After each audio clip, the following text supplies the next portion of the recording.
Okay, welcome everyone. This is our second iteration and second play in this iteration of The Great Plays. And tonight we are going to discuss Sophocles' Oedipus Rex, a well-known play that probably most of you have read at least once or more times. But I find this play actually, despite the kind of the dramatic effect, right? When you read it for the first time and you're so surprised at how it turns out, despite the fact that that probably is no longer the case when you read it the second and third and fourth times, it still grabs you, right? It's still the way Sophocles structures it. It's just so suspenseful, right, as you read it. I mean, it's this and I was thinking, why is that? Like, what's the trick, right, in keeping the suspense, even though you kind of know what's happening and you know the end from the beginning. It's still, when you reread it, it still has that mystery quality to it, I would say. So you're kind of reliving it every time. And I guess to me, it's partly this dance of revelations, right, that comes back and forth from different actors in the play.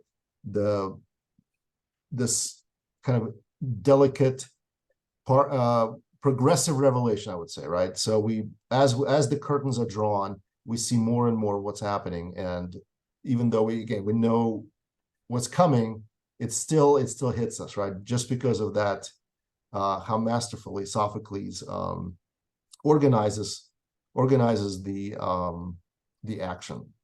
So this play is obviously one of the central plays in Western culture. So much hinges on it, right? The Oedipal complex, of course, made famous by Freud. But just in general, I would say this is kind of almost like a classic detective story, right? You have a mystery and you follow it through, and things are unearthed, and you're drawn in, right? That's the experience. Even though everyone is familiar with the plot, I want to just go through like high points of what's happening, and maybe a few observations on my part, and then I really want to hear what you guys have to say, and see, perhaps new insights, hear from you what you thought were some of the salient points and whatever hit you, right? I feel like every time you reread these, there's always something new. There's always some kind of additional thing that you did not see. So you can read it 1,000 times, and it still has that philosophical and ethical and just aesthetic value, if nothing else. But this play definitely has, I think, all of those. So this is the story of the lineage of King Labdacus, his son Laius, and then Laius' son Oedipus. Of course, in the story, Laius and his wife Jocasta are warned by an oracle, a Apollonian oracle, that Laius' son is going to be the one who's going to kill him. And so when a child is born, and I guess this is where, like, you have this first revelation. Why did they proceed having children? And I was looking up different sources, and apparently in one source it says that Laius actually got drunk, and so it wasn't really a planned pregnancy in a sense. It was something that they did in spite of the warning, and this is like the first step to this disaster, right, that's unfolding before us. So the step number one, you disregard the oracle of Apollo, and so anyway, so Jocasta has a baby. They're afraid that the prophecy will come true, so they take the baby out to a desolate hill, leave it with the shepherds, pierce the ankles, which of course gives the Oedipus his name, right? His name means swollen ankles. And then Oedipus is taken by shepherds who then proceed to give him as a gift to this royal couple in Corinth. And Oedipus is raised not knowing really much about his true lineage. Now, of course, when we meet him, he's already at Thebes as a king, and we basically start to retrace the steps, right? We don't know how he ended up there. All we know is that he's the king. He is Eucasta is his queen, his wife, and certain things are happening, right? And the first things that happen are you have this plague going on, and the people want to know what is the reason for it, and so they send Eucasta's brother to Creon to figure out to ask the Oracle of Delphi for the reason for the plague. And of course, he comes back with, we need to, there's a murder that has not been avenged in our city. And the murder, of course, is the murder of Eucasta's former husband, Laius, and the king that was reigning prior to Oedipus. And so this is how the story starts unfolding, right? We have a mystery, and we need to solve it. And Oedipus is right in the middle of solving it. He is the detective. Unwittingly to himself, he doesn't know that he is the culprit. I guess the only detective story where the person who is investigating the murder is actually unwittingly the guilty party. I don't think I've ever read anything by Agatha Christie or Conan Doyle where the person investigating the crime was actually the one who instigated it.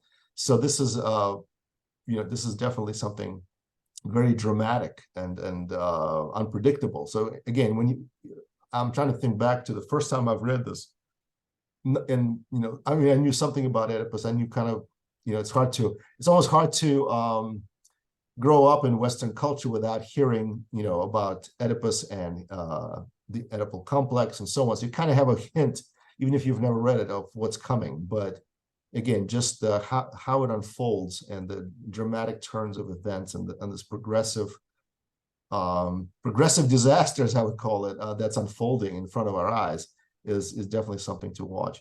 So as Oedipus investigates what's happening, we find out the story of how he ended up in Thebes.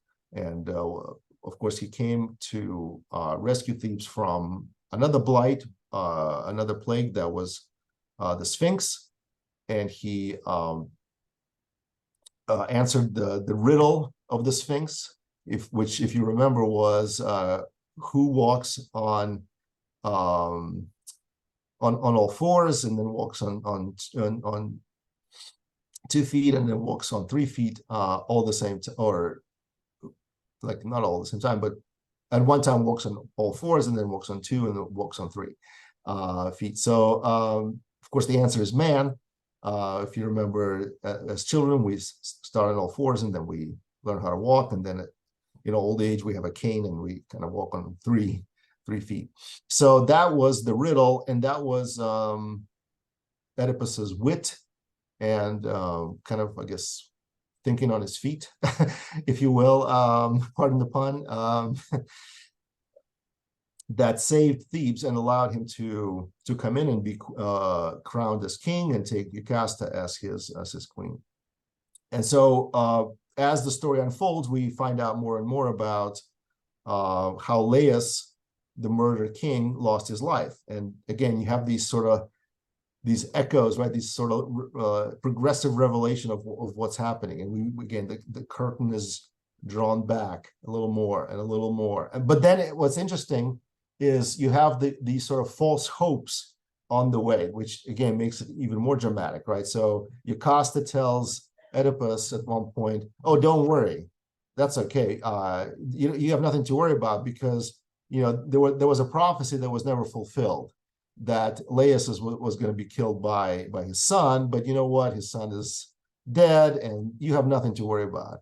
And the thing that's supposed to soothe Oedipus is the very thing that causes him to tremble, because unwittingly, as these revelations come in, they have the opposite effect of what's intended. And that's another way that Sophocles keeps the tension, is he has these opposing forces that are constantly interacting.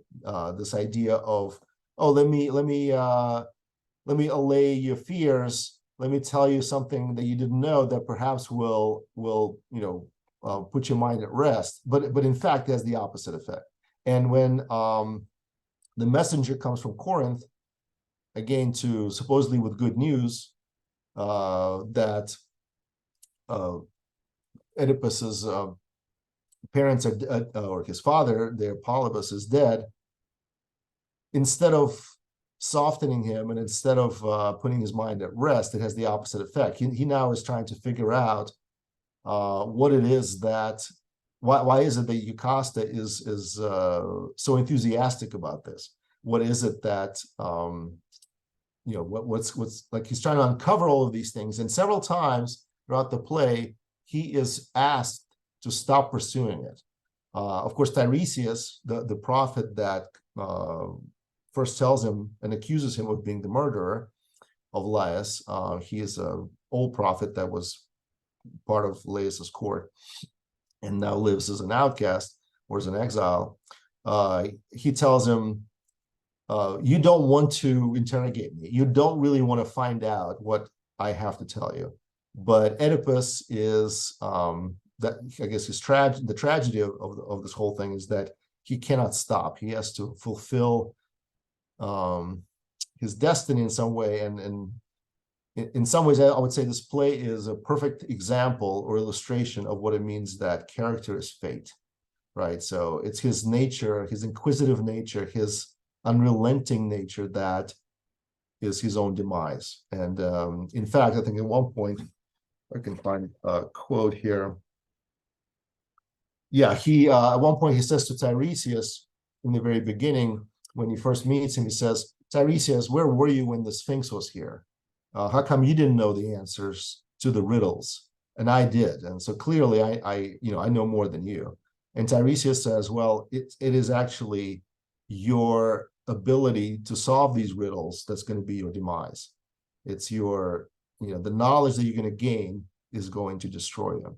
So there's so much here with this idea that, we tend to think of knowledge as something that is an asset, but in this play, knowledge is definitely a liability. And it, of course, the story ends with Jocasta hanging herself and Oedipus blinding himself in a very poetic justice type of ending, where he almost switches roles with Tiresias. Tiresias is the blind prophet who has the knowledge but lacks physical eyesight. But in the end, Oedipus is the one that now has the knowledge, full knowledge of his lineage, of how, who his parents were and so on. But he decides to rid himself of physical eyesight. So it's this reversal that is so prominent in Greek plays in general that is demonstrated here.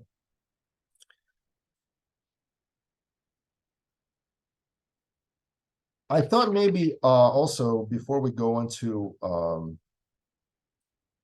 a discussion, I wanted to read maybe a small passage that illustrates this idea of opposing revelations, right? So Jocasta is going to talk to Oedipus, again, trying to put his mind at ease, but is going to have the opposite effect. And this is, I think, just so well done, so eloquent. I think instead of just talking about it, maybe we can just read a small passage and just experience it again. So I'll read. This is starting in, if you have a verse translation, this is starting in around verse 705. And Jocasta says, do not concern yourself about this matter. Listen to me and learn that human beings have no part in this craft of prophecy. Of that, I'll show you a short proof. There was an oracle once that came to Laius. I will not say that it was Phoebus' own, but it was from his servants. And it told him that it was fate that he should die a victim at the hands of his own son, a son to be born of Laius and me. But see now, he, the king, was killed by foreign highway robbers at a place where three roads meet. So goes the story. And for the son, before 3 days were out after the king Laius pierced his ankles and by the hands of others cast him forth upon a pathless hillside, Apollo failed to fulfill his oracle to the son. So he should kill his father. And so Laius also proved false in that thing that he feared. Death at his son's hands never came to pass. So clear in this case were the oracles describing the future. Give them no heed, I say. What the god discovers need of easily, he will show it to us himself. And Oedipus, oh dear Jocasta, as I hear this from you, what wondering in my soul now comes upon me? What turbulence of mind, Jocasta? What trouble is it that you turn again and speak like this? Oedipus, I thought I heard you say that Laius was killed at a crossroads. Jocasta, yes, that was how the story went, and still that word goes round. Oedipus, where is this place, Jocasta? Where was he murdered? Jocasta, Phocis is the country, and the road splits there. One of two roads from Delphi, another comes from Dalia. Oedipus, how long ago was this? Jocasta, the news came to the city just before you became king, and all men's eyes looked to you. What is it, Oedipus, that's in your mind? Oedipus, what have you designed, O Zeus, to do with me? So it's just a great, every time Jocasta gives a little bit more information, unknowingly, she is in fact doing the opposite of what she wants to do. She wants to, again, try to move the suspicion away from Oedipus. I'm curious if at that point she herself already is suspecting the truth and is just trying to hide it from Oedipus. I mean, we know that she definitely realizes the truth before him. And that's why she goes ahead and commits suicide. But how early does she really begin to suspect what's happening it's unclear. Anyway, I thought this is like one of my favorite parts here is this kind of dance of partial revelation, right? That's happening. All right, so at this point, I guess I'll open it up to whoever wants to contribute. Very curious again to hear your thoughts, what you think about display, what it's, if it's meaningful to you, whatever parts you think are of most import. Yeah, feel free to raise your hand or type an exclamation point. It's a small group, so we can kind of, yeah, just feel free to share. Doug, I don't know if you want to say a few words while we're waiting on people to kind of gather their thoughts. And then DLJ. Yeah, I need to unmute. I don't know if I have a lot to add at this point. I've read this play at many different points in my life and studied the poetics and different things. And there's one interesting thing that an acting teacher ran us through, and then another book ran it through, saying, what is Oedipus's objective? And people come up with to find the truth, to do that, to do this. But his objective from the first scene is really to cure the plague. And the plague is caused by a murder that has not been acknowledged. Blood is spilled, and when blood's spilled, it almost, in the Greek plays, cries from the ground for something to be done, to be acknowledged, to be buried. So a lot of these plays deal with Antigone wanting to acknowledge the death of her brother, and Creon doesn't, which you studied that play. And then, so these things that need to be acknowledged needed to be brought out into the open, and he pursues that relentlessly. So that is really interesting that, the time is out of joint, as Hamlet says, and, he says, well, I'm going to fix this. And he only gradually, and you're right, Jocasta does, not sure exactly when, but Jocasta figures it out before Oedipus does, but hides it. But then there's a point where she knows it can't be hidden, as you say, and you've explained that really clearly. But the fact that he does, I think what makes Oedipus truly a hero, and there's also burial in the Antigone. There's also burial in Oedipus, which is where will Oedipus's bones be buried? And he chooses Athens over Thebes because Thebes is kind of xenophobic and fears the stranger, and Athens is more welcoming. And once he's done this wrong, and you kind of have to, even though they were written at very different points in his life, I think Oedipus was a young play, Antigone was later, and Oedipus was written at the end of his life, supposedly to prove his sanity because his son wanted to take over his estate. So he said, no, I've still got my brain. So he wrote Oedipus Apollonius, his longest play, and won the case. And his son did not take his estate. But the three plays are usually described as being, psychological, political, religious. But in fact, if you read them carefully side by side, you realize each play has a religious obligation, a psychological, personal obligation to the truth, and and a spiritual and a political. They're all political, they're all psychological, they're all religious at their root. And so those sort of things that, even though they're written in very different periods, the plays fold into each other in sort of astonishing ways. And the structure of this, you're right. I mean, it's quite remarkable, when you read it. And so I think you've hit on some of the main points, and I just wanted to reinform those. But also, I think I mentioned this in my talk, is that sometimes to read the Greeks, it's better to read Herodotus than Thucydides, because Thucydides is very rational, and Herodotus throws fairy tales next to history and speculation next to truth, and it's like, what's going on? And I think in some ways that's more true to our time and more true to the Greek time, when sort of myths sit side by side with histories, and Sure. and people, it's something to think about as well. But the locksteps of how this play works, I may talk about that a little bit later, but I'm going to leave that now. I think Okay. you did a Yeah, good that's job. great. That's great. Thank you, Doug, for that overview. DLJ, go ahead. Yeah, thanks. Yeah, good summary. Thank you. Oh, by the way, yes, I was racking my brains to think of where the investigator was the murderer somewhere else. And I've got one. It's not like your Agatha Christie stuff, but there's a movie called Alan Parker movie called Angel Heart with Mickey Rourke and Charlotte Rampling. So I've just given away who the killer is now. Sorry about that. Okay. I'll have but rewatch that. No, for very odd reasons, he didn't know it was him. Yeah. So okay. So I'll tell you about my mum. When I'm preteen and I don't know something, I think I'd come across Freud and Oedipus complex, and I asked my mum. Every time I ask my mum a question, she says, "Look it up." So there I am going through the Encyclopedia Britannica, discover Oedipus Rex. Like I said, preteen. I found a copy of it, some copy around the house somewhere, and my immediate reaction was, "Ooh!" It's like, what? Sorry, kills his father, marries his mum. No, right. And so my overriding question always, whenever I come across this, is, who's it written for? I mean, what kind of audience at the time? I'm trying to picture it like. So he sat down, he wrote this for a particular audience.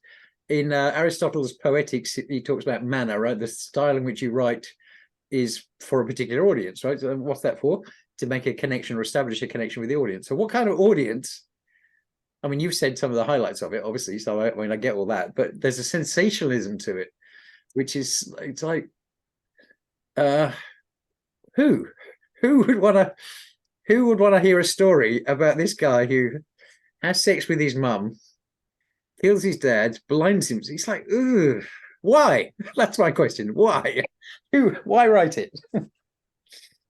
Yeah, no, for sure. Of course, it should be noted that, of course, Sophocles doesn't come up with, the plot. The story has been known for a long time, before Sophocles uses his penmanship to kind of augment it and create his own version of it. So the basic facts, or the basic sort of the basic facts of the story were there before Sophocles takes this on. And I'm trying to think, there's actually quite a few stories, maybe not exactly like that, but even the story of Odysseus. So Odysseus is killed by his son that he has with Circe, Telegonus. And Telegonus, and again, this is lesser known, it's not part of the Odyssey, of course. It happens towards the end of Odysseus's life. Telegonus takes Penelope as his wife. and this, I mean, it's not exactly, you know, she's not his mother, but she is the wife of his father. So mother-in-law, right? Okay, so the Greeks had a thing about what? What were they? What was the audience at the time and going, oh yeah, I like this, enjoyable. Yeah, I don't know that it's the Greeks so much. It's I mean, and of course Freud has his opinion about it, right? He thinks that it's actually a deep-seated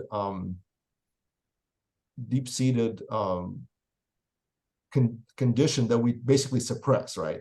That again is part of our explanation for neuroses is it's one of those things that we repress and keep it down, but in fact supposedly all the little boys want to take over for dad, all the little girls want to take over for mom, marry the dad. I mean, not literally perhaps, but in that there's probably something to that. I mean, again, I don't think literally most people will want to follow through with that, although there's all sorts of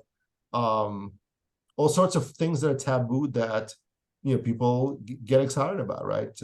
Incestual relationships have always been the subject of pornography and all sorts of things, right? So there's definitely something to be said for that.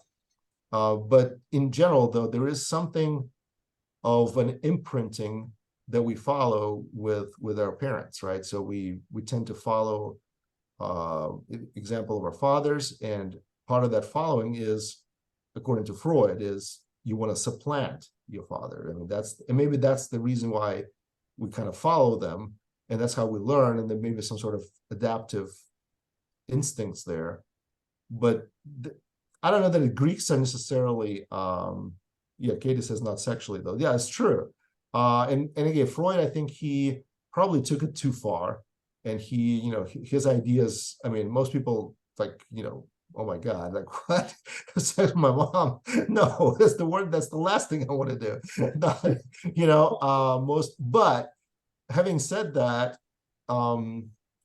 there's, it's a kind of almost a well-known thing that girls might say to their dads, daughters might say to their dads, oh, daddy, I want to marry you when I grow up, or something like that. Not, of course, again, not, it's not like they really follow through with that, but there's something to be said for that as a kind of an instinctual desire that may be, I mean, what's that saying? That girls look in a man to marry for their dad, right? Something like that, right? The dad becomes the sort of template for a person they want to marry. And maybe that's what Freud should have explored more, not the literal taking of that pathway, but this pathway is sort of like this adaptive framework, right? Just like men, sons want to take up after their dads, and their dad becomes a template in that sense. And maybe there is something to be said for that supplanting, right? Killing the father. Of course, we know in history, there were lots of sons that killed their fathers to gain the power, right? In the situations where father was not literally a power figure, not just in a family, but in let's say some sort of regal situation, right? So we know lots of those cases. Not so much about marrying marrying the mother, I would say. That's a lesser known thing, but definitely something there. And I'm curious what other people think here in this group. I'm not a psychiatrist or psychologist, so I don't know if we have any of those here. Yeah, I'm curious what other people have to say about this. There's a kind of twist on that in Hamlet too, isn't there? There is a reading that Hamlet wanted to get it on with his mum, after killing his uncle. Well, sure, yeah, there's lots of Murder and different. sex. Doug, do you know of this interpretation of Hamlet? Sorry? Yeah, that is true. And there's some reason for it over the years as I've studied both plays. I don't think Oedipus actually has an Oedipal complex. And there's one psychologist who It's wrote, true. He does doesn't know. Oedipus have an Oedipal complex? Hamlet does, I think. And his ambivalence towards the uncle seems to be related to a guilt. I mean, you just have to look at the scene, between Hamlet and his mother, and the way various great actors have done it. And there's a lot of sexual energy between the two. And when Ingmar Bergman directed it, Gertrude knelt by Hamlet and put his hand on, in the very first scene, and put his hand on him, and at some point, either on his knee or on his shoulder or something, and you go, oh, this boy's in trouble. I mean, this mother is very connected to this boy, and the boy is very connected. And it was a man; it was a great actor.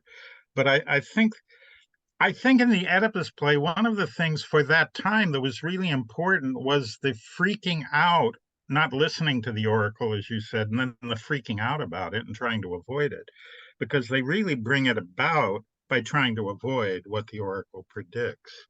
And so some of it, and by the Oedipus of Colonus, Oedipus sort of comes to the understanding that he did absolutely nothing wrong. He felt guilty, he blinded himself, he exiled himself, but he actually did not, when he thought about it, after years of wandering as an outcast, he realizes, I did nothing wrong, and Thebes threw me out, and that's why I'm giving my bones to Athens. And I once talked to the woman who started the La Mama company, one of the top experimental companies, a Black woman who was in the fashion industry, and she did a production of Oedipus in Athens. And she found out that Athens is still very proud to this day that they have the bones of Oedipus buried within the boundaries of Athens. He is considered a hero because he sacrifices himself for the city to pursue the truth. Creon does the exact opposite. He pursues power over truth and over religious obligation. And so Creon tries to preserve his power, but Oedipus sacrifices all of his power and all of his dignity to pursue the truth, which is what heals the plague. And so apparently I was surprised when she said that, Ellen Stewart was her name, that she did this production there, and she found out in Athens, they are very proud that the myth says that Oedipus gave his bones to Athens because a hero's bones bless the land. And that becomes a big issue in Oedipus of Colonus of who's going to get his bones. By that point, Thebes goes, oh, well, he's famous. We want his bones, but it's not, they're always self-serving in what they want to do. They're not really in the crux of it. So anyway, it's very tricky though. I mean, it turns in and out of itself, but Oedipus clearly runs away from who he thinks are his parents, kills an obnoxious stranger, and then finds out it's his father. And then he blinds himself. But in the end, he realizes, I didn't do anything wrong. My parents did. My parents abdicated the responsibility of raising me, abdicated the responsibility of doing this. And so, yeah, you can argue that he, in fact, has the opposite of Oedipal complex, right? He walks into the trap by running away from it. It's his ignorance that's trapping him. And so the way you phrase that is perfect, because the parents are the same. They try to run away from it. And in casting out the son, they create the nemesis that comes back and takes them down. I mean, this play to me has so many really deep, profound implications beyond just the personal psychology to kind of almost like generally about the mankind, right? Our plight as humanity in general, because I mean, and what I mean by that is a lot of times we have this problem where we see some issue that we think is so critical and so important. We try to address it, and the side effects of that remedy have actually consequences that are far more troublesome and far more damaging to us. Hang on. The original problem. hang on, you're talking about unintended consequences, right? I am But talking about unintended. but the message of the story is you can't avoid your fate. So in a way, they are intended consequences, but not by you. Right. But from I mean, yes, so that's a great point. So is our lives run by fate? Is there such a thing as fate? And we just and that's just our ignorance, right? You can think of fate as some, if we had complete knowledge of everything, we would still not be able to escape it, perhaps. But since we don't, our ignorance is kind of the limitation of our, we don't really see fate because we don't know what's going to happen. But if we had that perfect knowledge and we would see it, would we be able to escape it, or would we be kind of stuck in that matrix? Well, that's the supplementary question, because like I said, when I discovered this and it was like, ooh, and then I thought, who's this written for? Then I'm thinking, okay, so the main message is about fate. Is this a society that already accepts fate, or is it one that has to be taught about fate? Is that the message that's in this? Is that what they're trying to get? Is it propaganda in some sense to get people saying, you have to accept your fate because, the gods, the oracles, I think that's part of it. I think, or did they already accept fate? In which case, what was the point of the story? Right? Yeah. I mean, if you, again, chorus a lot of times acts as this sort of voice of conscience or voice of reason, and at the same time, it can also act as a voice of emotion and kind of the almost Freudian, unconscious mind, right? But in this case, in Sophocles, chorus is very rational, and chorus always follows along, and it's almost like since we're talking about Freud, to me, the chorus here is almost like the super ego, right? It's telling you, here's how you should behave. And one of the things that it says is, or asserts, is that you better not disregard the gods, because you cannot escape what the gods decree. And part of the problem in the play is the fact that both Oedipus, well, particularly Jocasta, actually, not so much Oedipus, but Jocasta is definitely very ambivalent about fate, right? She kind of makes fun of Apollo and his decrees and says, oh, look, the prophets really don't know what they're talking about. We had this prophecy, obviously didn't come to pass, so you can just, forget about it. Don't worry about it. But of course, it turns out that it's her misreading of what's happening is the problem, not the prophecy. The prophecy is doing just fine. So, yeah, so there's that kind of didactic moment there that, yes, definitely the gods, there's a thing called fate, and it's hard to escape it. Now, again, to me, I've always taken it to be that the way fate works out is through our character. Most people behave a certain way, very predictably. We all do. We all have our buttons, right? You can push the button and something will come out that's pretty predictable. When you put everyone together, it actually becomes even more predictable, because the chance variations that kind of cancel each other out, you can almost see what's happening. So in that sense, are we pretty much stuck in the matrix, right? Are we just going on a particular course, and could be a course that is bent on self-destruction? And that's another thing that I really like about this play, is this idea of knowledge as almost like this atomic bomb that we're sitting on. Literally, right? I mean, our knowledge is what led us to the brink of destruction. We discovered atom, we discovered nuclear power, and now we have the power to literally annihilate ourselves. So all of this knowledge that, we never had that issue, right? Until the 1900s, right? We had other problems, wars, sickness and so on, but we never had this possibility of destroying ourselves.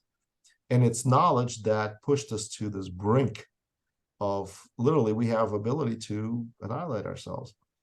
Just like Oedipus, who was warned not to proceed, and yet he stayed on that course. We just couldn't do it, right? We couldn't help ourselves. We could not stop. in proceeding, in pursuing knowledge and pursuing all these things. And now the genie is out of the bottle. We can't put it back. It's very interesting what will happen with all of this, but we're living in this very precarious times, right? So that's another theme, of course, that ignorance is bliss, right? Had he not gone investigating, and you made the same point there. So again, the story emerged as what I'm thinking is that to teach people not to think? Do they want a non-thinking police? I don't know. If I might, I mean, I thought, many times that these plays were actually meant to bring up these topics for discussion. Greek theater in general. I mean, if we go back to even Antigone, the idea of the loyalty to the family or to the state, that is that's a very deep question that ought to be kind of just considered. I don't necessarily think it's just a propaganda of the gods, and don't necessarily think about trying to change your fate. It's interestingly enough, if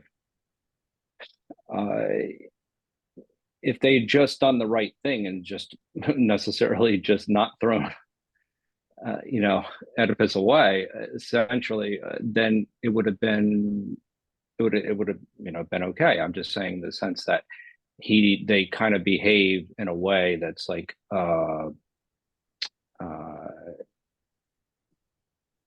unvirtuous. That's the only way I could think about it, in the sense to save their own power. So in that perspective, I look at it from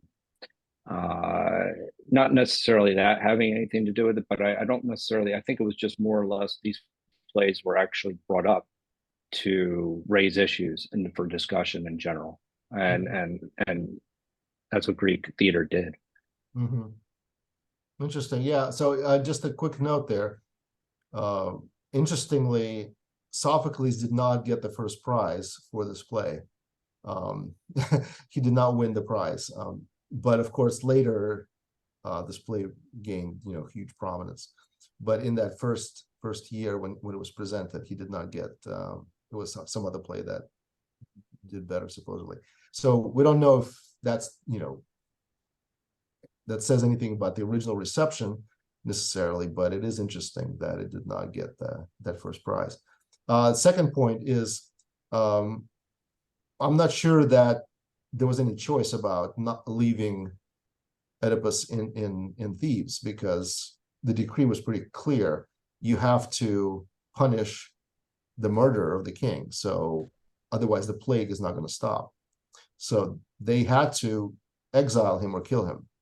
It almost wasn't up to them. And Oedipus, in some ways, I agree with Doug in that Oedipus is definitely a hero, because he could have been stubborn. He could have said, "Well, I'm not leaving," or and then they would have to they would have to have his blood on their hands. But instead, he voluntarily leaves, and that way the plague stops, and they don't have to take any action against him.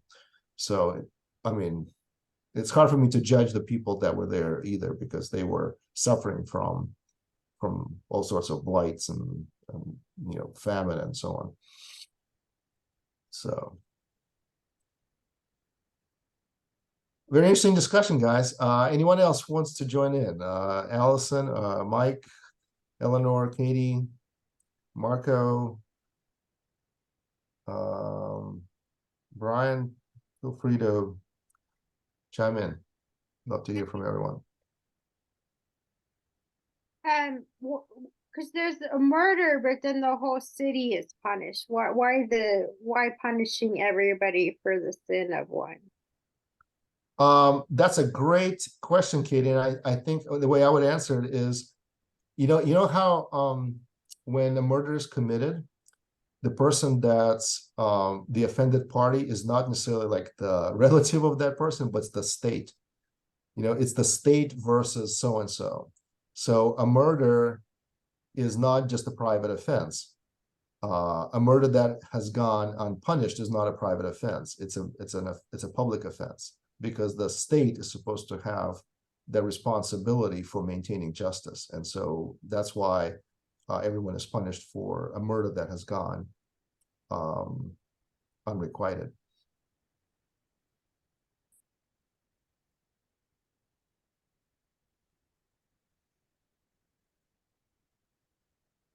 Does seem a bit harsh, doesn't it? But you've got that theme a lot in the Bible too.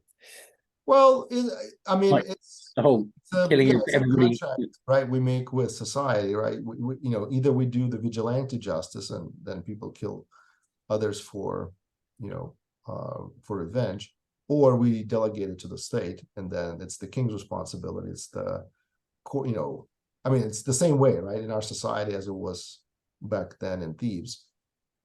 There are parties that are responsible for, and who was responsible originally, right? What it was Creon, right? Creon was responsible for finding the murderer, and he didn't. Instead, he actually, well, unknowingly, of course, he invites the murderer to take the highest office of the land.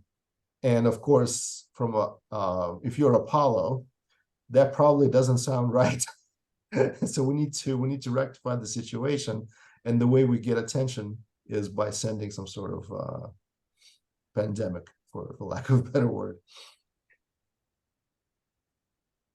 Also Apollo's arrows that send the plague in the Iliad. You know, he is the figure of light, but he can also bring the plague. Yeah, and blood in the ground is a primal kind of sin that hasn't been acknowledged or processed, or and in you know, Francis Ferguson and some other scholars, and I think even in the play itself, it's like it's an action, it's a cry, it's a movement of spirit of the blood in the ground that demands acknowledgement, demands. Yeah. I'm actually glad that DLJ brought up the Bible. I think in this context, the Bible and the Greeks on the same page, exactly, because I think even in the Bible and the prophets, there are similar expressions of the blood crying out. I mean, I guess the most famous is Cain and Abel, right? As soon as Cain kills Abel, God says, "Your brother's blood is crying out to me." It's the same expression that Doug used. I don't know, Doug, if you're quoting from some particular play or, but yeah, there's definitely that idea of injustice as like a voice almost. And the Greeks were really concerned about justice and courts, and the whole the Oresteia by Aeschylus is all based on, you know, bringing an appeasement by establishing courts and a settlement between the Furies and Orestes, who's killed his mother, and for killing his father. I mean, everybody can rationalize it, but the death itself is primary. The blood outside the body is wrong. If it hits the ground, it's wrong. If it's in battle, you know, people have to be cleansed. In very many societies, they have to go into baths, they have to go through rituals to be able to go back to their family and in their culture. And I think it's some association to that why the menstrual cycle also had to be, women had to be bathed, they had to be purified, the way men who spilled blood in battle had to be purified. The blood is a corrupting influence if it's not in the body where it's supposed to be. You know, it's and it demands some ritualization. And the tragedies really are rituals of scapegoats and finding, you know, some retribution and some. One of the editions of the Poetics really has a structure of ritualization and sacrifice. You know,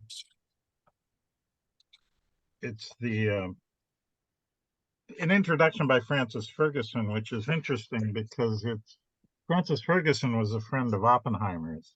And so he writes the introduction to this, and it's a really brilliant introduction where he goes through the relation of the scenes of Oedipus Rex, the action of the play, the parts of the play according to Aristotle, and the parts of the ritual according to Murray. So this is an explanation of how Oedipus is a ritual structure of redemption or purification. You know, Anyone else wants to add anything to what was said so far, thus far? I mean, just to talk a little bit about justice, it seems like it's the fate of Oedipus and is hardly just, in and of itself, and that's a very deep concept. So you're starting to say the reason why is it is are the gods just? Is there any kind of order to the universe at that point? You're kind of asking yourself that question, because it seems like the punishment is disproportionate to, at least that's what I feel as, somebody who's just observing the play. You kind of, your wife or mom or kills herself, and and you gouge your eyes out and lose your children, and there's no intention at all. So it's kind of like, well, I guess life isn't fair after all. I mean, so essentially is that's what it's kind of saying in a way. So it's is there, and if you go back to that time, you're starting to consider the idea of a living universe, and that there's a moral order to it, and everything happens, for a reason. And would that kind of, I don't know, result to a crime that was not even intended? Seems a little bit harsh, that's all. Right. Of course, this is, again, to me, I read this as a archetypal story, right? It's not meant to be, I don't think it's meant to be taken as a necessarily something that's based on a historical incident. It could have been, I guess. Thebes is, well known. But more so than anything else, to me, this is one of those Jungian archetypes, right? You have, and that's why Freud took it in a way that he did. He took it as a template for all of these repressed neuroses that then kind of express themselves in our adult life. But more generally, I was thinking, as I think DLJ mentioned this idea of killing your father and taking his place. Well, let's think back to the very beginning of Greek mythology. I mean, the very first thing we have is these ideas, right, of Kronos, Uranus, Zeus. I mean, they're all doing exactly the same thing. They're killing their parents to take their place. It doesn't go to copulating with their mothers necessarily from that, but it's this archetypal thing, right? It's this idea of children growing up and taking their parents' place. It's a natural process, right? And in some ways, you can think of it as a death. I mean, from a kind of a Hegelian standpoint, right? It's that's what it is. When you take someone's place, when you displace them, they are gone, and you are what they were, right? So children take the place of their parents, and sons take the place of their fathers, and so on. So it's definitely the way of the world. Sometimes it's more violent than other times, but it's definitely like I guess, part of our, I don't want to say predicament, but definitely the way of the world in some ways. It's an interesting succession plan. Yes, it definitely has a little bit different than a little of a taboo aspect to it.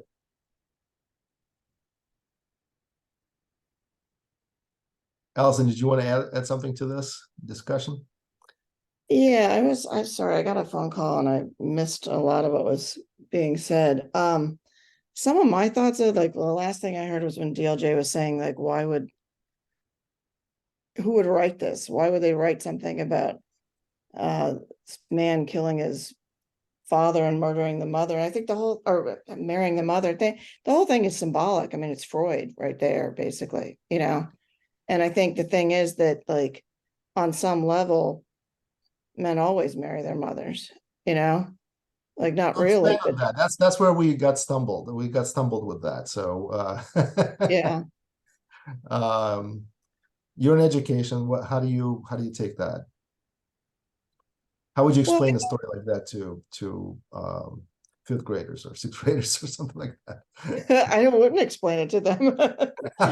Not to them. No, older ones, yeah. Well, I think the thing is that, like, the first love that you feel is from your parents. Mm-hmm. So naturally, you know, and it's not just that men on some level marry their mothers, but women also on some level marry their fathers. You know, I mean, because it's just sort of natural that if that's your first experience of love from somebody of an opposite gender, you're then transplanting that onto other people. And so sometimes that's what you're looking for. Or sometimes that was such a horrible experience, you're looking for the polar opposite of that, you know. But I think there's always these dynamics in every family, really, though, where you have, I think, you know, where mothers tend to be closer to their sons and fathers tend to be closer to their daughters. And by the same token, sometimes the mothers are jealous of the father's love for the daughter, and the fathers are jealous of the mother's love for the son. You know, I think all of those things, I think that, you know, this play was written because all of those things exist in a family. So, you know, it's just sort of taking this dynamic that's always naturally there and then just blowing it up to, like, the most bizarre extent of it. But that dynamic exists. I mean, so often in families, you see, like, the mothers and sons have a closeness, and the fathers and daughters have a closeness. Mm-hmm. And there lots of times there really is kind of a jealousy between parents, because initially it started with their love, and then along come these children, and then the love, they sometimes feel like the love gets shared, but sometimes they're jealous of that love. And then you also see things where, like, mothers have trouble with their daughters because the daughters have this youth that the mothers no longer have. And then I think sometimes you see the fathers the same way, about their sons, because they are aging, and here comes this, you know, young, strapping young man, and they're, on one hand, they're sort of proud, but they're also kind of jealous that, you know, because they don't have that youth anymore. Yeah, that's very good. We were just talking about Hamlet and relationship between Hamlet and his mother. And then also, I think I mentioned in the beginning, Telegonus, Odysseus' son, with Circe, who then kills his father unknowingly, of course, just like Oedipus here, right? He unknowingly kills Laius. But what he does next is the most curious. He takes Penelope as his wife. So he doesn't just leave her behind. He takes her with him and then marries her. So, I mean, if this is not Oedipal complex, I don't know what is. I mean, that's kind of the fulfillment of that. Of course, in the story of Oedipus, it all happens unknowingly, and that's the key part here. Whereas in, you know, if you did it knowingly, that's a whole different worms, right? So that's maybe the key here. And also, I guess, to me, one of the like main feature, or main interesting points here is this role of knowledge versus ignorance. So the problem throughout is ignorance, right? But also the problem throughout is knowledge. So it's like both things are dangerous. Ignorance is dangerous because you don't know what you're getting into. That's what Oedipus is being told all along, and he says, no. I don't know what I'm getting into, but I need to know, right? Yeah. And then the knowledge kills him. Well, it doesn't kill him literally, but it kills his mom, and he's disfigured. So knowledge and ignorance are like this double-edged sword that is, you know, plays this crucial role. I mean, the tree of knowledge of good and evil, right? You eat of the tree and you're dead. You die. That's what happens. Why is it called the tree of knowledge, maybe shouldn't it be called the tree of just good and evil, but it's the knowledge of good and evil. So it's there's that little twist that it's knowledge that's what's dangerous. Perhaps self-knowledge, that's the other part. What do Adam and Eve realize as soon as they eat of the tree is that they're naked. They're become aware of themselves. So Oedipus similarly is what, it's self-knowledge, right? It's self-revelation that is driving him to blind himself. He now has full knowledge of who he really is. He didn't know that before, but now he does. So anyway, I thought that was an interesting parallel. That was funny also when, Oedipus, it's like, oh yeah, I did kill this guy one time. Oh wow. Like when he realizes it was his father, then it's There's a big deal. so many, that Killed so many. died I by can't my keep them hand. all Yeah. straight, Yeah, that was the only thing that was a little bit less believable, but yeah, I take your point. Yeah. But maybe in those days, that was the only thing that was less believable. right? That was the only thing. Everything else was fine. Yeah. Everything else was yeah, absolutely. Well, the other thought with this was that Jocasta gives cougars a bad name.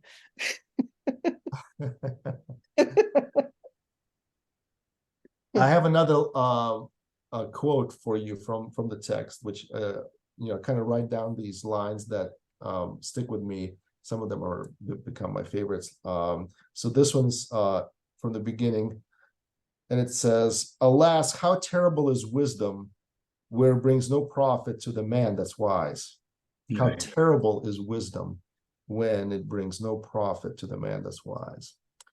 So it's almost like a person that has the ability but doesn't know how to wield it properly, and it kills them. And I keep coming back to our civilization and how we have so much knowledge, we have so much power now, but we lack wisdom and the knowledge that we've gained.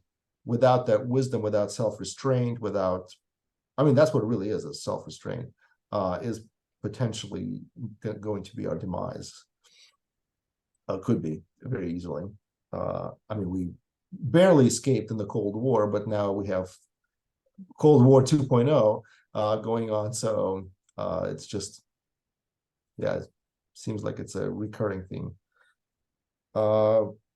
Another favorite of mine in this text is this line from the chorus, and it says, "I'm stretched on the rack of doubt, and terror and trembling hold my heart. O Delian healer, I worship full of fears." I like this line, "I worship full of fears." So there's that reverence and fear at the same time. I thought that was just really poetic and beautifully put. I worship full of fears.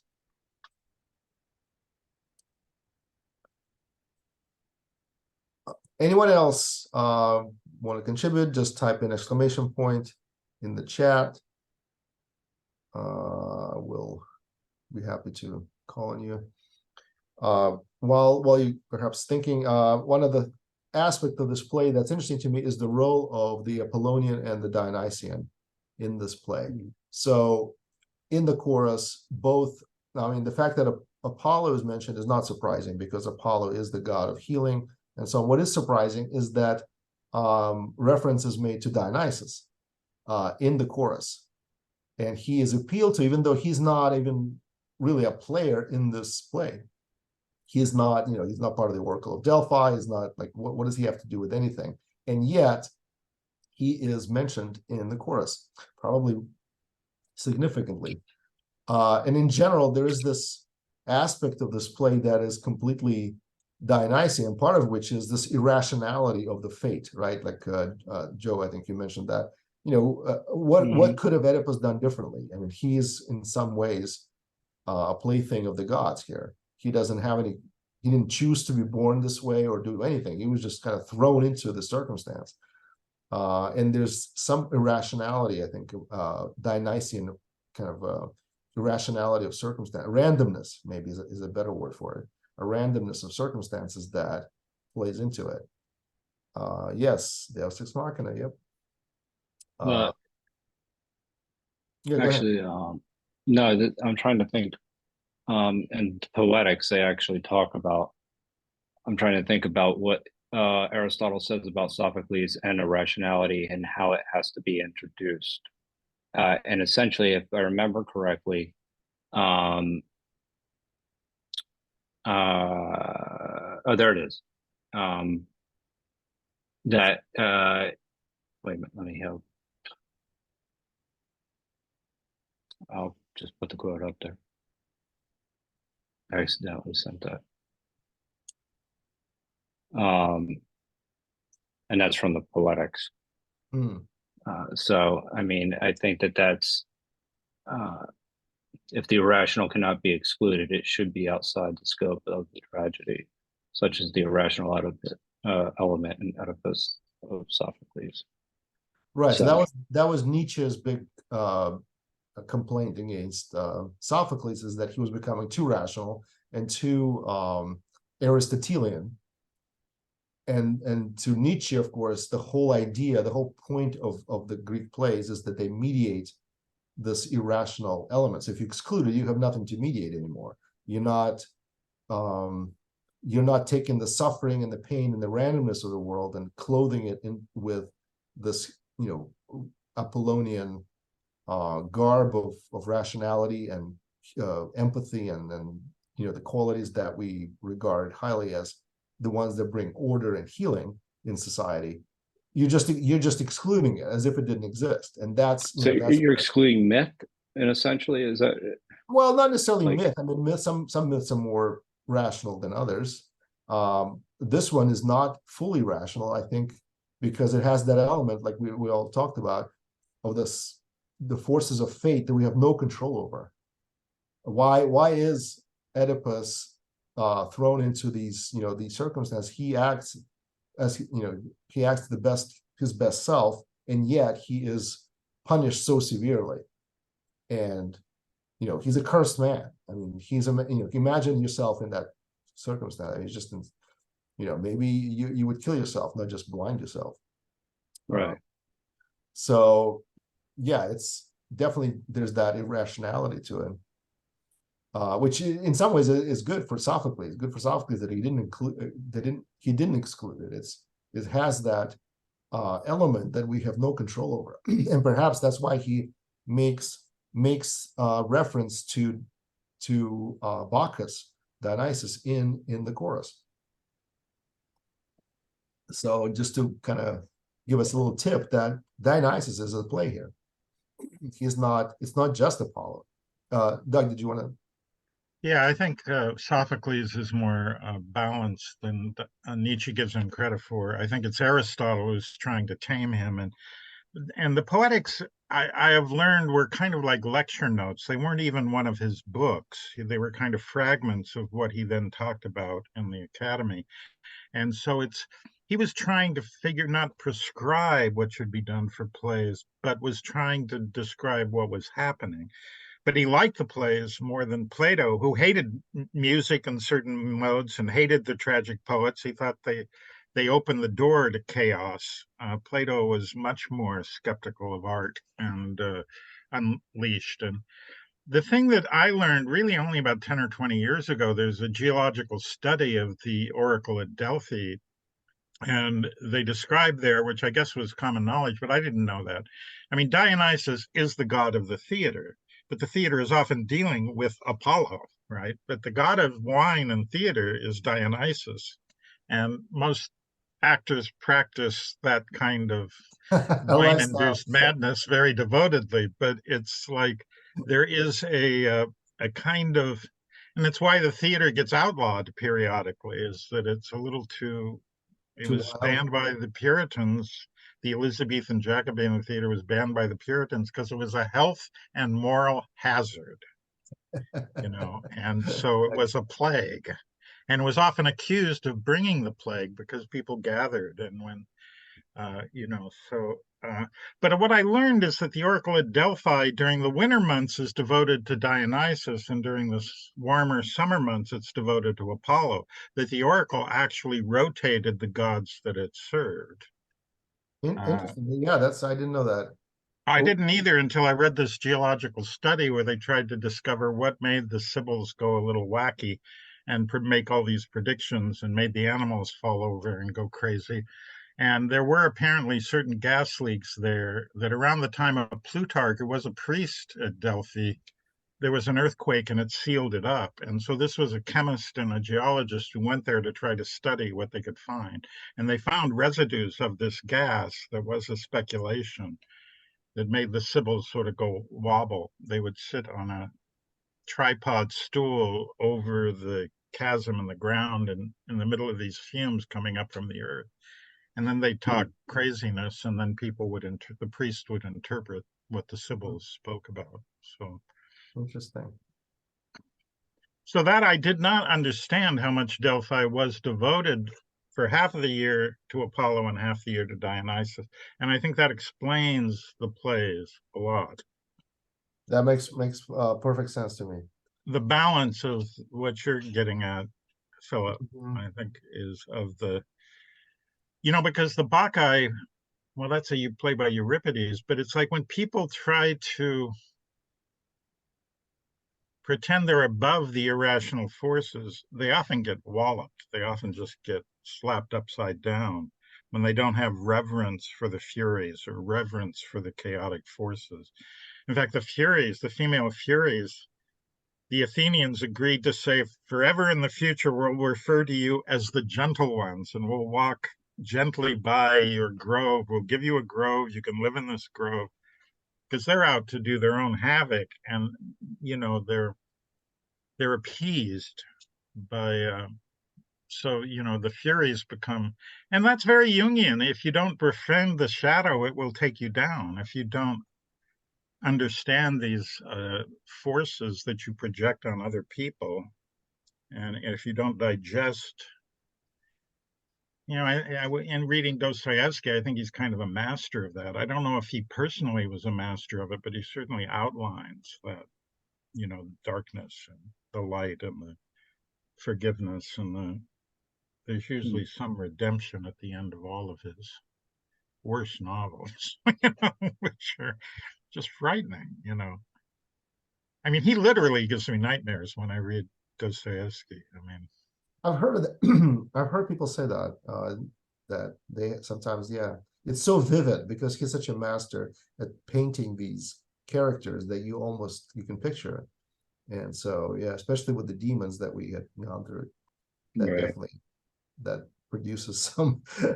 It's so vivid and it's so shocking, right? It's shocking the range of both human depravity and the nobility. I mean, nobility is more probably in Tolstoy than Dostoevsky. Dostoevsky was the guy that kind of gives he goes from the Tolstoy scale and gives it all the negative, parts that Tolstoy perhaps doesn't go as far to. I mean, he really explored that, how far a human being can fall. And some would say that, many consider Tolstoy to be the greater writer at the time. But as soon as, the period of Russian Revolution and everything that followed, people said, "Oh my God, I think Dostoevsky was right. Hit the head on the nail, the nail on the head rather." Anyway, can I go ahead? come back? Can I come back to your quote about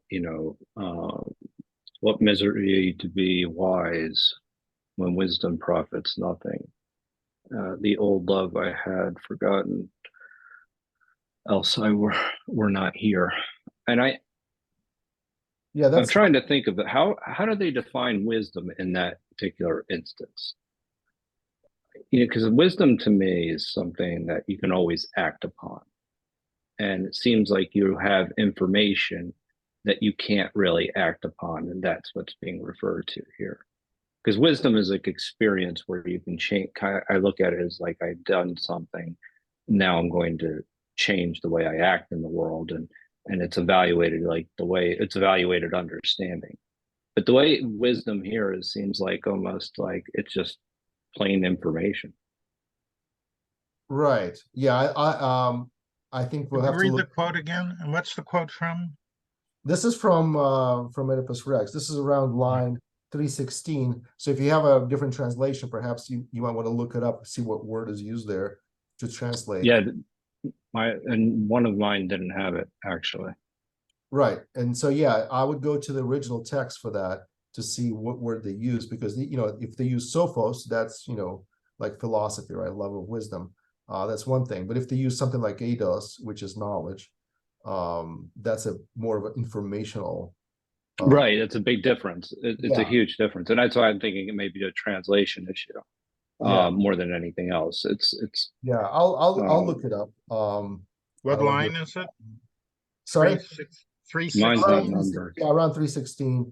Alas, how terrible is wisdom when it brings no profit to the man that's wise.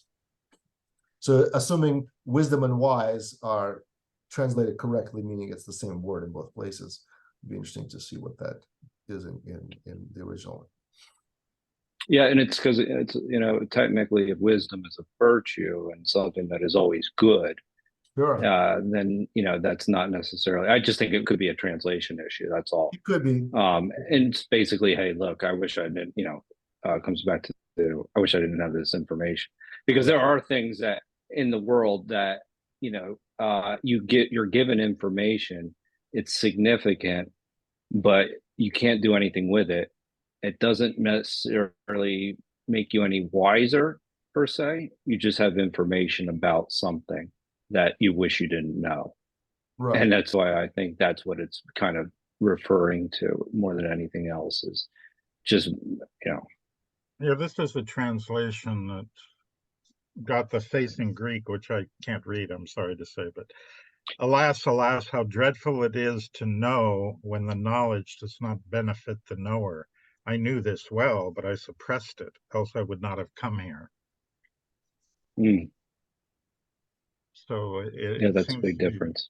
That makes more more sense. knowing the facts. That makes more sense. That translation makes much more sense. But I mean, if you think about it in terms of Greek, you know, of virtues, that translation really doesn't make a lot of sense.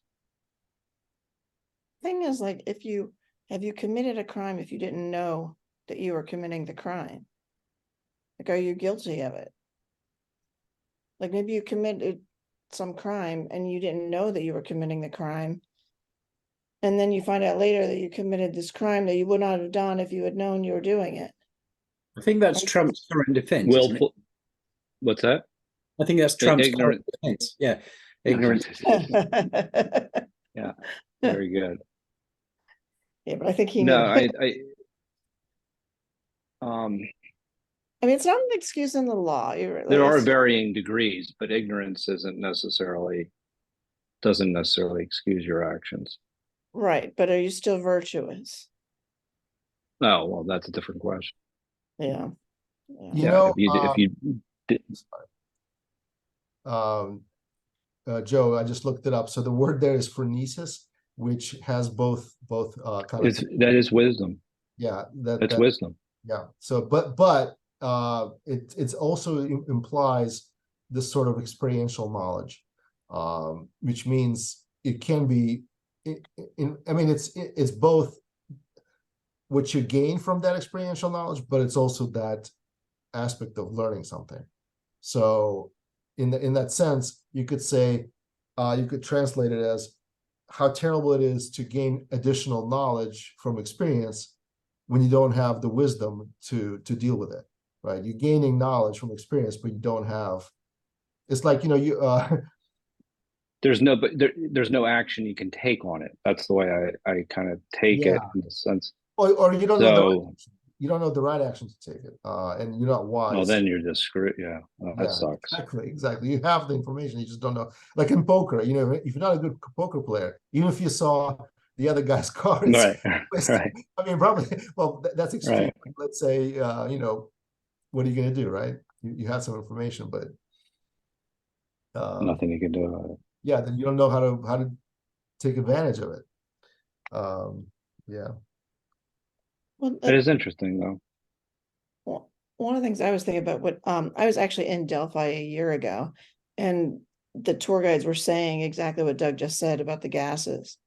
And you know, that's exactly what had happened. The other thing that I was thinking is that sometimes when you read these plays, they seem so melodramatic and larger than life, and like that just doesn't happen in real life. But you know, the thing is, like, things do happen on these really large scales all the time. You know, I mean, I think probably most of us, most of our lives are living just sort of ordinary, quiet little lives. But, you know, every day you hear about somebody murdering somebody that they love. You know, I mean, it happens all the time. I mean, we just had that massive like manhunt in Pennsylvania, an hour from where I live, because the guy killed his girlfriend and had killed somebody else. And, you know, so, you know, while most of the time people are, you know, kind of living an ordinary life, the thing is that like passion does make, they call it passion for a reason, and it can extend to like really grandiose levels, you know, and so that's why they write these plays about them. They don't, you know, if they never happened in real life, nobody, you know, there'd be no reason to ever write the play. Right.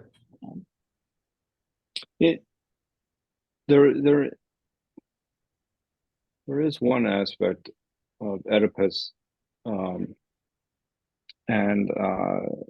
that he's definitely not a consequentialist. Like, in other words, he doesn't necessarily worry about the consequences of what, like, it's just this absolute need for the truth at whatever it costs. And, you know, that's, Sorry, Joe, are you sure about that? Because isn't he driven by the consequences of getting rid of the plague? It's like a duty thing, right? It's his honor and all that. Right? Isn't that the consequences that he's aiming for? It's not purely truth, is it? I mean, it sort of turns he wants to know whether he murdered his father. I mean, that is absolutely, like, he doesn't, and in fact, his mother says, you know, stop this now, you know, stop, do not go any further. So I think and but he's like, no, you must know. What are you afraid of? You know, and so he's saying, this is absolutely has to be known. So that's how I read it, is, or heard it, actually. I listened to it. But so from my perspective, so it turns into that, but originally he is driven by the consequence of saving the city, right? Fine, yeah, that's fair enough. But then after that, it's still the drive for truth. Yeah, that really is meaningful. So, and it's almost as if he's like kind of in a way, acting, I don't want to say impulsively. I think there's a virtuous aspect to him, but it's a real desire to know. That's the way I viewed it. But you're right. Originally, yeah, you know, it starts out where he is worried about the consequences, but then he's not. And I'm trying to think if anybody else told him to stop, other than his mother. Tiresias does. Okay, yeah. That's all right. Thank you. What's Tiresias' pronouns, brother? What? They, them. I mean, the story of Tiresias is that he wanders through the woods and sees snakes coupling, and he sticks his walking stick in between the stakes to separate them, and that turns him into a woman. And he lives as a woman for 6 or 7 years, sees the snakes again, turned back into a man. And then Zeus and Hera are having an argument about who has more pleasure from sex, and he sort of, I think, claims the woman does, and Hera blinds him for that, and then Zeus gives him second sight for that. So he has had a life as a man, a woman, and then a man again. Any fans of Genesis and cinema show will be very familiar with that story. Say it again. If you're into 70s prog rock, Genesis Cinema Show is Oh. a musical version of that story, or partially. Yeah. Oh, I don't know that one. That's interesting. I'll have to look that up. I've heard the name, but I'm not sure I knew that's what it was about. So definitely they, them. We did do an adaptation of this into sort of TV talk show and court TV, and Colonus was like a deathbed interview by Barbara Walters' character, and the Tiresias had a voice. He played it with a voice like Truman Capote.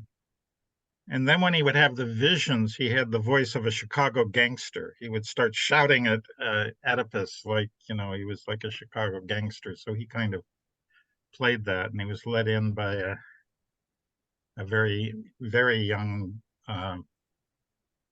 boy, about 10 or 12. And he came in, and it was a rather spectacular performance of Tiresias, where he had... Tiresias is a super interesting character in this whole play, and of course in Antigone, which we had read in the previous iteration through the plays.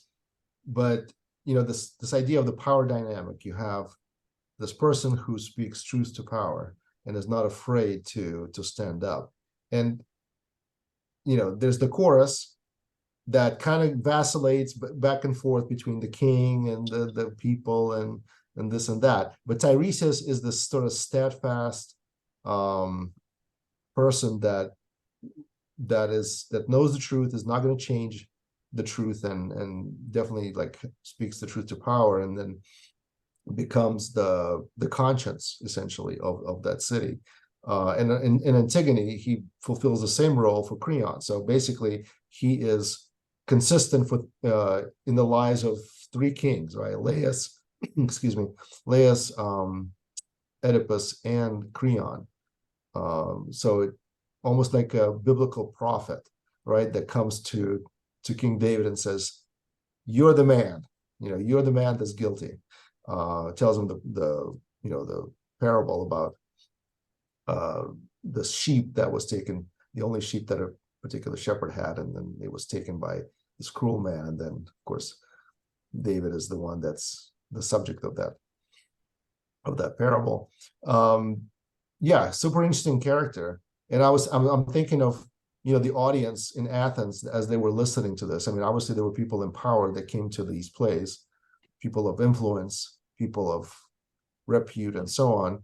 And you have, and also maybe more regular people, right? And they you know, it was a great kind of instruction in democracy, I would say, for them to listen and observe how it's supposed to play out. I mean, maybe it didn't play out like that in real life for them, but that was the motivation. Maybe that was the goal. That was the ideal, is you have these people that are willing to stand up to power and say, this is the truth. Now you can either take it or leave it, but this is what it is.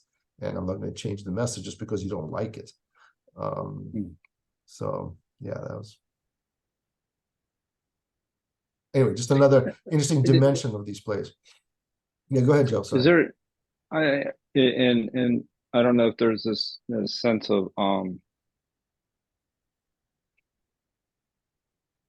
trying to figure out, like, is it if you know you're not doing anything intentionally, right? That, you know, nothing is necessarily.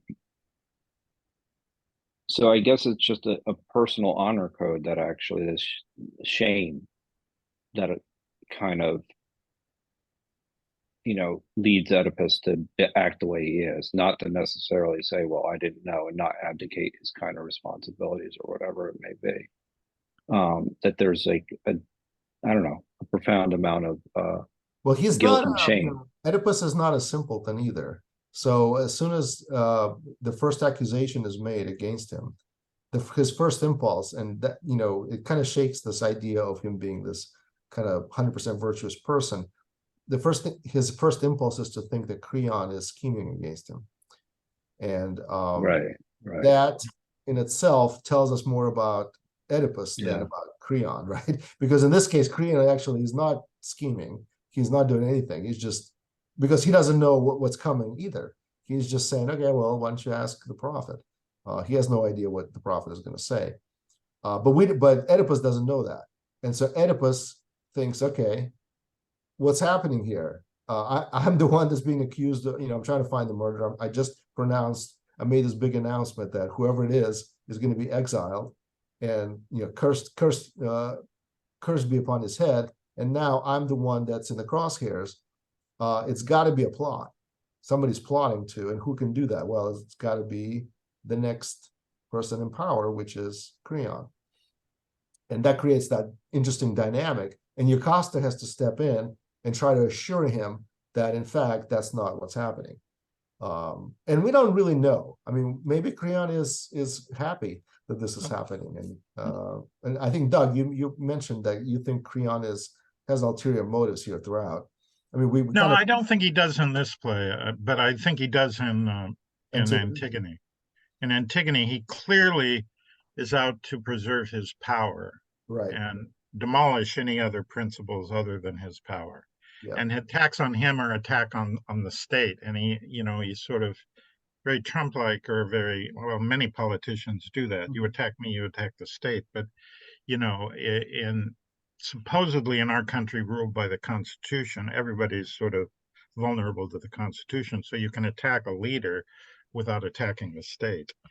We don't have lèse-majesté laws where people are thrown in prison by saying something nasty about the king. Right. That doesn't apply here.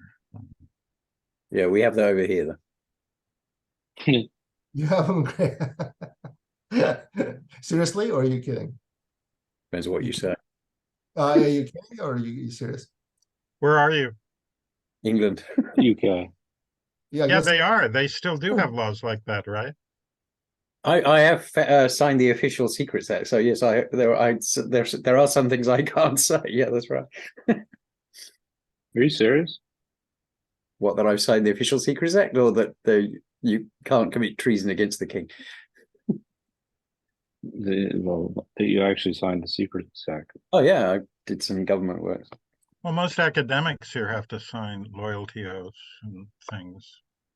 That goes back to the McCarthy era. They're still in place. They're still there. The contracts that academics sign in the U.S. are quite odd. Teachers have them too. What? Teachers have them too. Right. Like K through 12 teachers, we have things that we've signed that we are not allowed to discuss, and there's a laundry list of things we're not allowed to say on social media.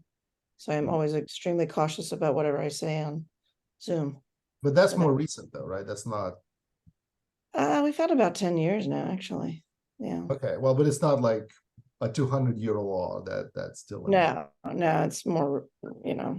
I think it's has more to do with the development of social media. Mm-hmm. Like as that developed, then how we act reflects upon us, and so Mm-hmm. Yeah. Well, definitely Tiresias was not bound by anything of that nature. So he came forward and laid it on him, an unadulterated truth. And although he did warn him, to be fair, and also did not want to divulge that information that was damaging potentially. He saw that information was that double-edged sword, and a man who couldn't handle it. And that's where that quote is coming from, right? The one that we looked at. Alas, how terrible is wisdom when it brings no profit to the man that's wise. That's being said in that exchange that Tiresias has with Oedipus, and he is begging him not to pursue this any further, but of course Oedipus says no. And at that point he says, well, guess what? You're the murderer, you're sleeping with your mom, good luck. Yeah. Well, what's interesting about those confrontations is that when you study them, there are a lot of very short insults thrown back and forth, the stichomythia. And there are people who sort of studied that and compared it to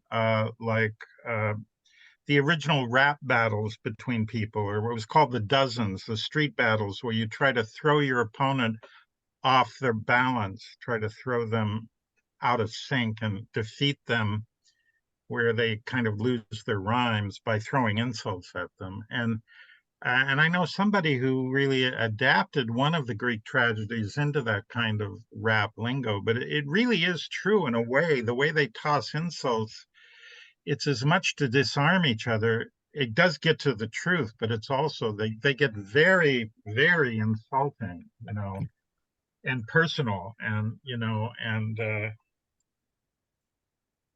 it's pretty wild. And when they're done right, they're very funny and they're very electric. The thing that I learned by seeing a production of Medea, actually, and I think they did the Robinson Jeffers translation, and it was not a great production, but the woman playing Medea was a Black woman, I think out of Chicago or somewhere, and she had the energy of a panther when she paced the stage. I mean, she was brilliant. I mean, just an astonishing performance.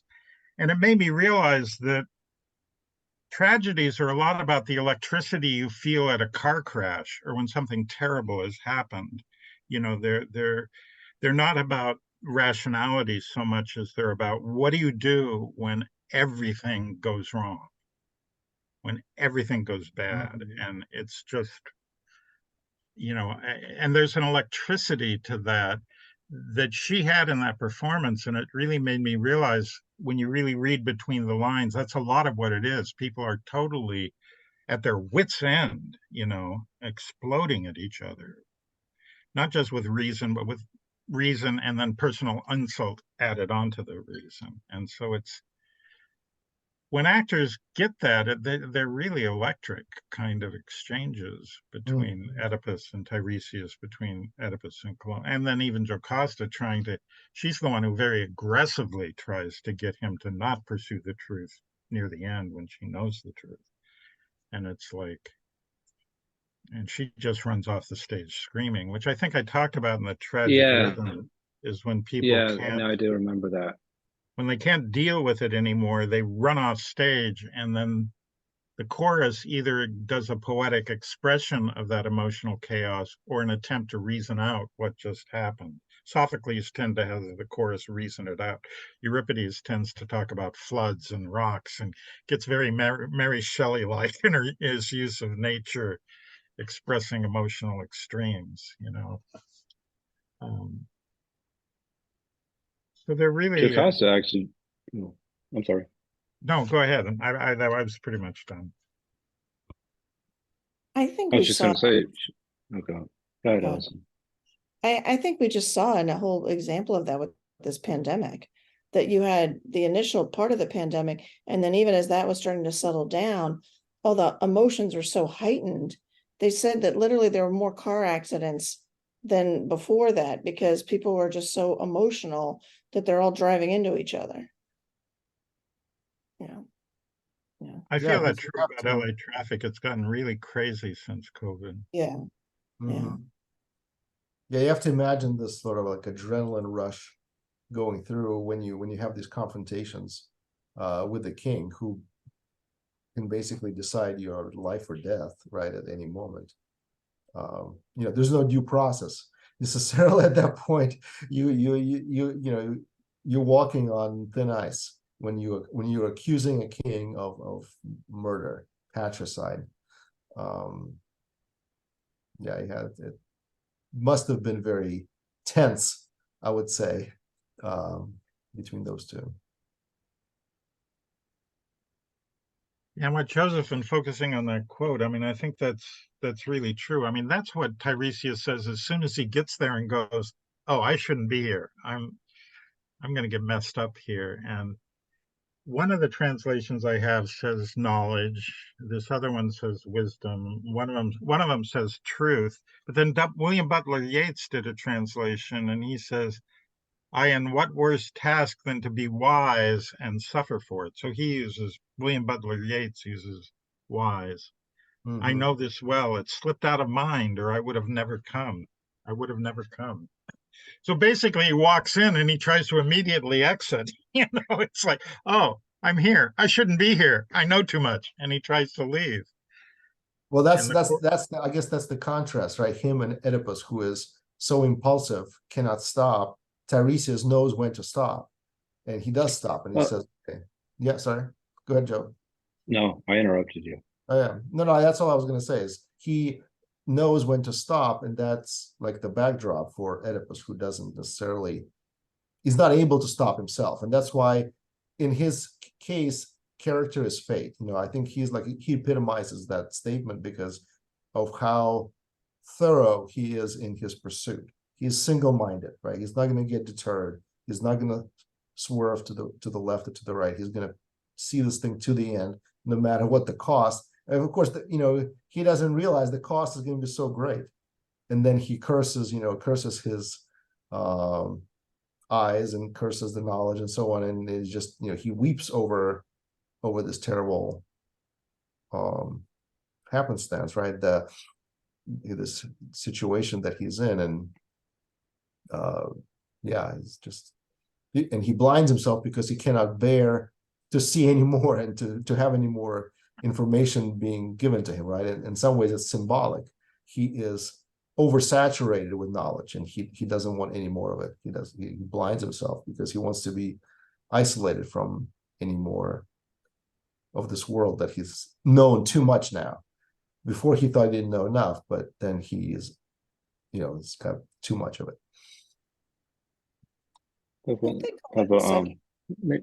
Maybe I was thinking that, you know, wisdom is something that is always good, but it's not always easy. Maybe that's the way to think about it. Yeah, I think so. Yeah, because that is, you know, it's not necessarily, you know, it still profits you. It's just not giving it in the way that you want it. And I think that's that it's actually a lack of wisdom in the statement itself. Because if you're only looking at wisdom as in a way of it benefiting you in some way that you want and desire, then that's not necessarily the way the world works. That means all your desires would actually, you know, be satisfied with the fact that you just know something. And the stuff that we know sometimes are very painful. That's where courage and something like that, the ability to overcome whatever we know, is also a part of that. I don't know. I was just thinking out loud there for a moment. But the other aspect of it, does anybody feel badly for his kids? I mean, really? Oh, at the well, end? he does himself. Well, it's the last time he can hug them. Well, I don't know. He actually says something about what's going to happen to you, or he questions that. He brings that up. He discusses that. You know, he's of course, his children also follow in that whole curse that's on this lineage, right? So, I mean, it all starts out with Laius. He is the first one that disobeys in some way and has that hubris about him of disregarding the oracle of Delphi. But after him, it's downhill for that entire family, right? It's everyone is just, it's unraveling. It's just, I mean, there's something very dramatic about how you have this lineage and it just all completely goes to pieces. So it's Jocasta, it's Creon, it's Creon's son, then it's Antigone. I mean, it's just, it never ends. Polynesias, Eteocles, I mean, they all end up dead or killing each other, or it's like a disaster in the making. I mean, you would make a great movie or a great series because of how, you know, it starts out in this relatively untroubled space of everything is fine, and then you have this amazing reversal of fortune. I've just had a realization about I can't say because that will give spoilers for June 3. But Frank has obviously taken. Yeah. Anyway, yeah, that's June 3. And June 2 hasn't been released yet. I'll shut up. Spoilers. Yeah. Okay. Yes. Well, I think it's also how trauma works, you know? Like I was reading something about Vietnamese boat people and how they're finding that having gone through that experience was so traumatic that they brought that to, it affected their children. And that, so these children who never were in Vietnam or never on the boat, never went through any of it, they they were like these interviews and how they're saying like, they couldn't understand why the parents were angry, why they would just lash out with no reason. And then, they were speaking about how it traumatized them. And then they were trying to make sure that they didn't carry that down to their children. And, but anytime somebody goes through any kind of trauma, unless, somebody in there goes to therapy and breaks the chain, it just keeps going on and on and on. So, yeah, that's kind of like, but it's interesting because back then they would just say, there's like a, what is it? What's that word? A plague upon your house, and Well, there is a this, curse upon your house, and the biblical expression is the sins of the fathers will be that's upon it. the Yeah, children. right. Fortunately, whether you like it or not, that does tend to happen. I mean, you have Yeah. patterns of violence, of drinking, of whatever. The vices Right. tend to follow in the families, and maybe that's why there's that saying on about the sins of the parents being visited on their children, whether you like it or not, whether the children deserve it or not. That's just how it tends to play out. I don't know if the Greeks had a similar expression or theme, but it's definitely, I mean, whether or not they had it, it's definitely played out for us in Oedipus's and Oedipus and Rex, and also Antigone. We see how it, and Seven Against Thebes, it's all played out for us. The demise of that line. And yes, I met a woman one time on an airplane who was, she was flying to go to her wedding. She was from India, and it was an arranged marriage. So I had like 8 hours to just ask her all these questions, like, why would you do this? Like, how, what? And but what she said was that she said that she felt like what their way made more sense because the families knew each other. And she says, you know how families are, like there's that crazy family and every generation is just nuts. Well, you don't want your kids marrying into that family. You want the good family. And she thought Americans were strange because she's like, someone 2 or 3 years and you don't know their history, generation on generation on generation. And that's why you all get divorced. And by the end of the flight, I thought, she's onto something there, point, yeah, she has a Nothing to be point. said for that, Yes. Well, I think that's a great note to end on. This was a terrific discussion. Thank you, everybody, for participating. Yeah, again, this is probably one of my favorite plays to reread, even though, again, the story, but every time you reread it, it's like reliving it again. And it's a great play in our series. So I hope you will join us for the next play.